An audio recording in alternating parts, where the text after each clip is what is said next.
Welcome, we'll start with NCERT Class 8 Chapter 3, that is Minerals and Power Resources. Now we'll first start with what are mineral resources. So any substance that naturally occurs in the earth and has a fixed or I could say a definite chemical composition is known as a mineral. Now there are two basic properties based on which we identify and classify minerals. The first is the physical property, that's the appearance, the shape, the color, the density or the hardness of the mineral, or the chemical property, for example its solubility or its reactivity. Now when we classify minerals, we can say minerals can be either metallic or non-metallic in nature. The metallic minerals are again classified as ferrous and non-ferrous. Now the metallic minerals are those which have the component of metal in them. So they have a kind of luster or a shine and they are mainly found in igneous or metamorphic rock. On the other hand, non-metallic minerals include limestone, mica, and all these are usually found in sedimentary rocks. Coal and petroleum are other non-metallic minerals that are found. Now this metallic mineral can be further classified as ferrous and non-ferrous. Ferrous are those which contain iron. So iron, magnetite are common examples of ferrous minerals. On the other hand, non-ferrous would include gold, silver and copper. Now how are minerals extracted? So when we talk about extraction, there are three basic types. The first is mining. So I take out the mineral from deep within the earth. Then is drilling. Drilling is a kind of deep bore that is being holed or put to extract the mineral. For example, petroleum comes out through drilling. Then you have quarrying. Those occur at the surface. So all the minerals that are present at the surface, you would have quarrying activities that would be commonly seen. Now next is the mining can be of two types. It can be either open cast or shaft. So shaft mining is used if the mineral is present at a greater depth.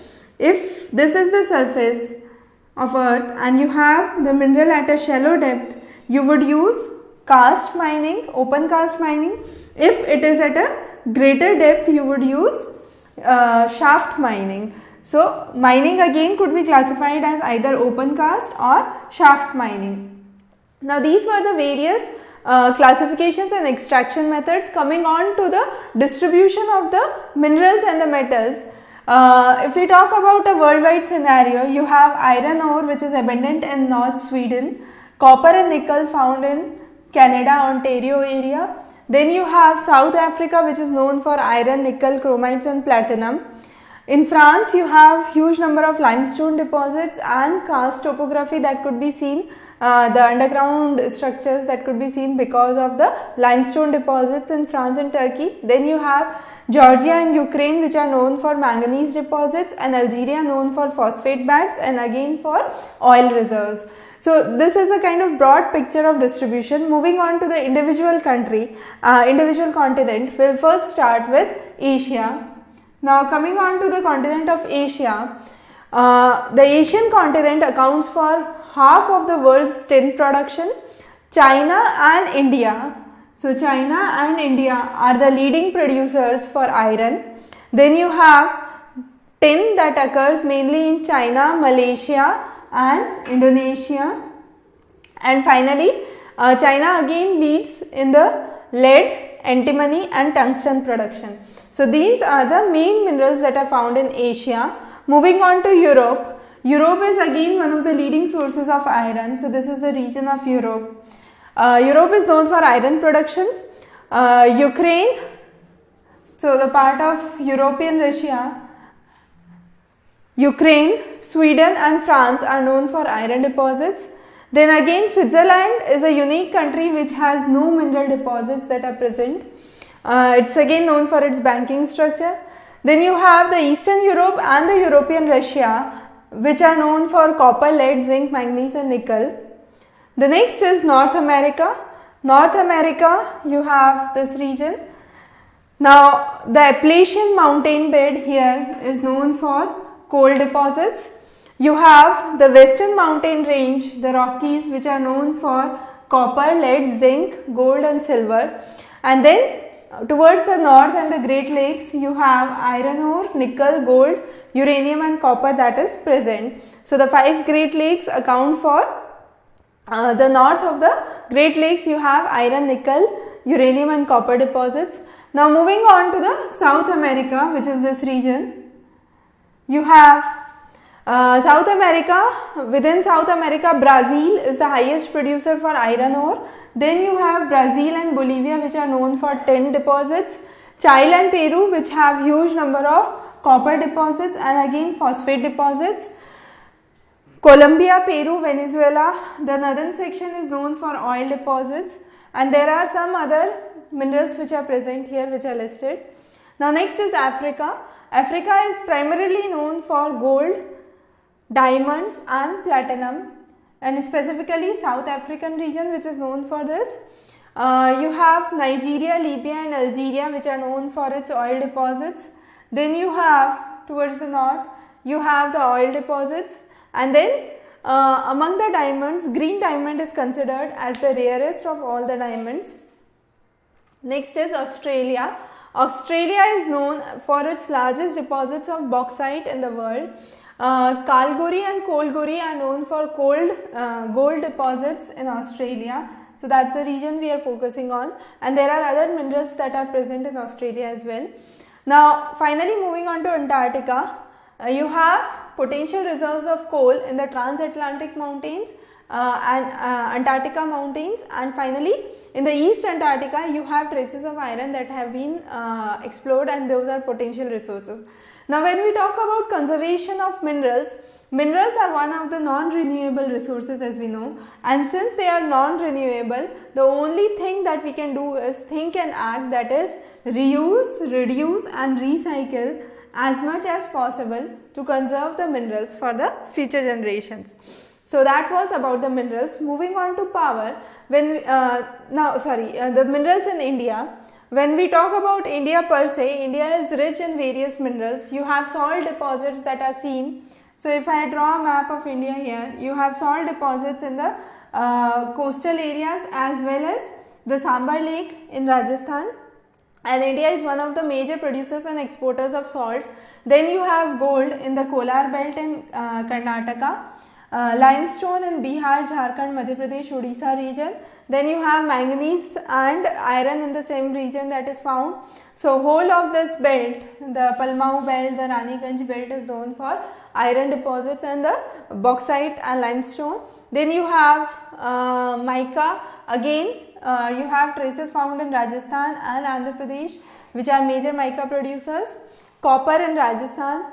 Then you have zinc again in Rajasthan. So these are some of the primary spots or locations for mineral distribution in India.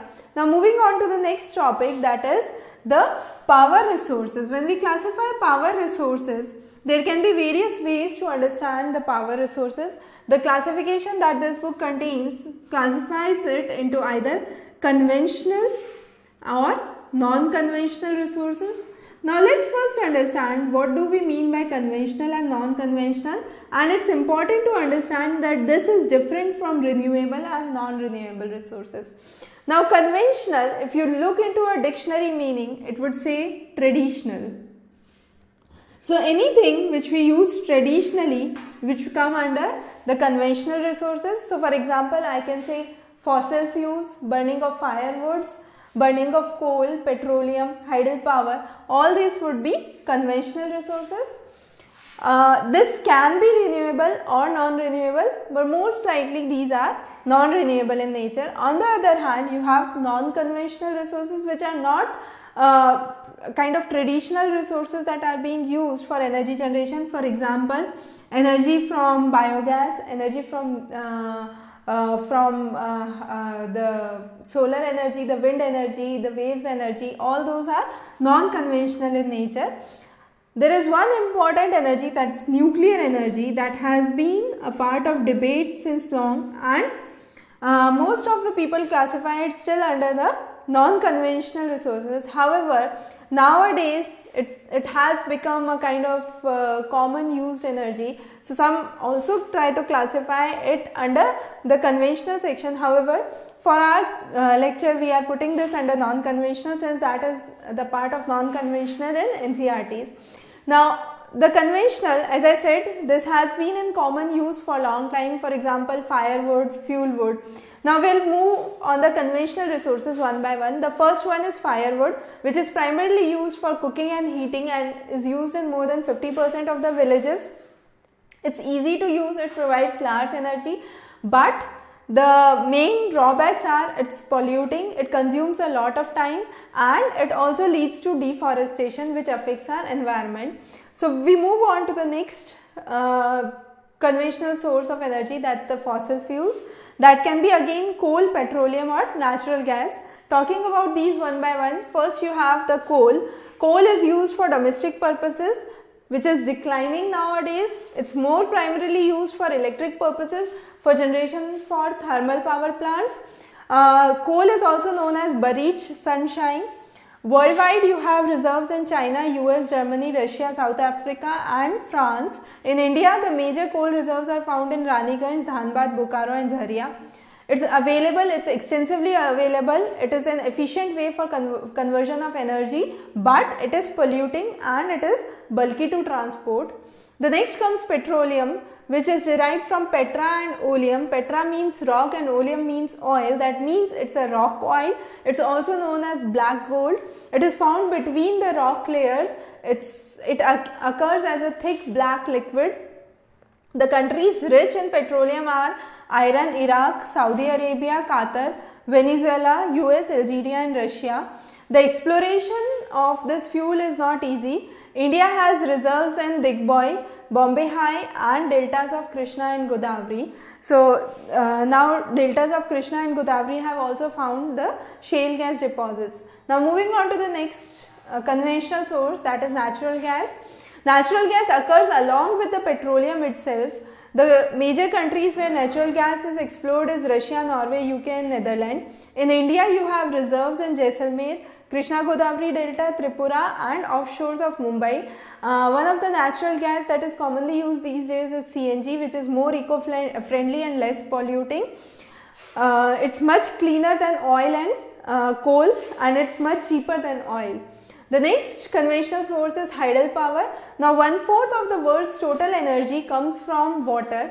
So what happens is the rainwater gets into the dams and the water falls from a great height onto a turbine, which moves or rotates the turbine, and the generator turns or produces the electricity. So you have Paraguay, Norway, Brazil and China, which are the major producers of hydel power. In India, some of the major hydel stations are Bakra Nagal, Gandhi Sagar in Rajasthan, then you have Nagarjun Sagar and Damodar Valley River projects. These are some of the major projects. These are non-polluting, they promote agriculture, fishing, they provide water for agriculture. It's cheap, but a major limitation for hydel power is it displaces a lot of local people. Construction of dam leads to seismic disturbances or the disturbances in the earth's surface, and it's expensive to set up. Now moving on to the non-conventional sources, as we said, most of the renewable sources of energy which can be replenished again are non-conventional. For example, solar energy, wind, tidal are renewable. Under solar energy, the best thing is it's inexhaustible, it's not polluting, but it is expensive to use.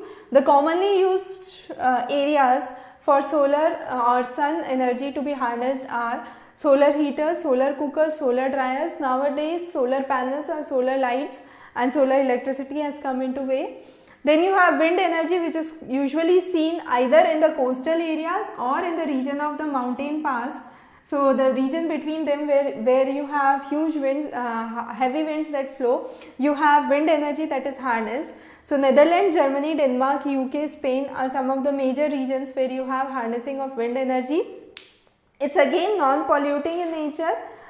You have low cost setup, it's more safe and clean, but it produces kind of lot of noise and it's harmful to the birds which fly in the nearby areas. Then you have geothermal energy. when the temperature of the earth's interior is very high, you have kind of hot water that flows as hot springs from the underground. In India, you have common examples as Manikaran in Himachal Pradesh and Puga Valley in Ladakh. United States of America is the largest geothermal power plant in the world. Besides that, you have Philippines, Iceland, New Zealand and Central America, where you have huge number of hot springs that are used. Again, it is eco-friendly, it's always available, but it is usually far from the cities. As a result, it is difficult to harness geothermal energy. Now, tidal energy, which comes from the tides. So, you have the diagram here which shows how during the period of low tide you have energy that is harnessed. In India, it's Gulf of Kutch mainly. Besides India, you have France and Russia which harness tidal energy. Dams are built at the sea openings, and it's again non-polluting, but it destroys the nearby wildlife, mainly the aquatic life, and it's difficult to harness. The next is biogas, that is by the decay of animal and plants you have the energy that is generated, which is again used from kitchen waste, animal dung, or from the dead plants or debris that goes in. So it's low in cost, it's easy to operate, but a major drawback is it causes greenhouse effect, and that's one of the primary disadvantages.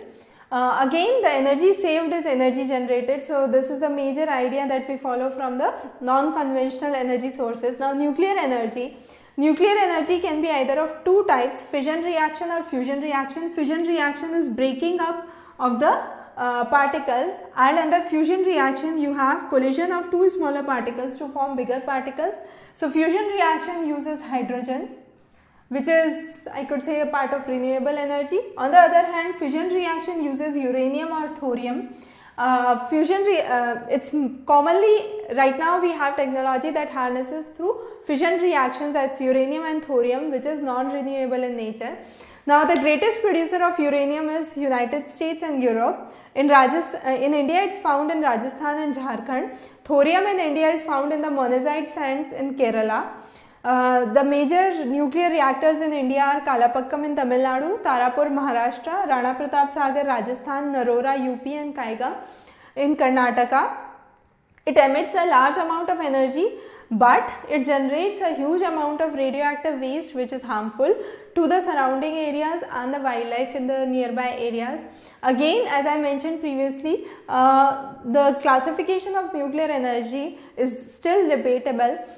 So with this we cover the major mineral resources and power resources. That's chapter 3 of NCERT class 8. We'll be moving forward with the next chapter in the next lecture. Have a good day ahead.